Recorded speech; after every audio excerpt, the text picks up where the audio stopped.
நிற்கிறது. மக்களாகிய நாம் ஜனநாயக கடமையை தவறாமல் வாக்களிக்க எல்லோரும் இன்று உறுதிமொழி எடுத்துக்கொள்வோம். காசுக்காகவும் மாசுக்காகவும் உங்கள் வாக்குரிமையை நழுவ விடாதீர்கள். இது 5 ஆண்டுகளுக்கு ஒருமுறை வருகிற சமத்துவ ஜனநாயக கடமை, ஒரு தனிமனிதனின் உரிமை. அடுத்த கட்ட நகர்த்துவோமா? ஒரு பானை சோற்றுக்கு ஒரு பதம் அரிசி என்று சொல்வார்கள், அல்லது சோறு என்று வைத்து கொள்ளுங்கள். இந்த 5 ஆண்டு காலகட்டத்தில் நமது தமிழக முதல்வர் மு.க. ஸ்டாலின் ஐயா செய்த சேவைகள் ஏட்டில் அடங்காது, எழுத்தில் அடங்காது. இது மக்களுக்காக மகத்தான செயல்களை செய்திருக்கிறார். கட்சி பாகுபாடு இன்றி இது தமிழகத்தை மீட்க வேண்டும், தமிழ் மக்களை காக்க வேண்டும் என்ற நோக்கத்தோடு இந்த தேர்தல் களம் கட்சிக்கான களம் அல்ல இது.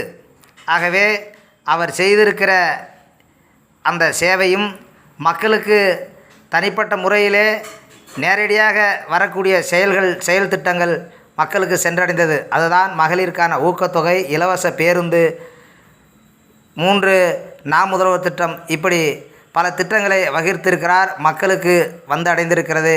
மீண்டும் தமிழகத்திற்கு திராவிட முன்னேற்ற கழகம் ஆட்சி அமைப்பதற்கு திமுக கூட்டணியில் தோள் கொடுத்து நிற்கிற தோழமை கட்சிகளுக்கும் திராவிட முன்னேற்ற கழகத்திற்கும் வாக்களித்து மீண்டும் தமிழகத்தில் திராவிட முன்னேற்ற கழகம் ஆட்சி புரிய வேண்டும் என்ற நோக்கத்தோடு உங்களுக்கு சொல்லிக்கொள்ள ஆசைப்படுகிறேன். நன்றி, வணக்கம்.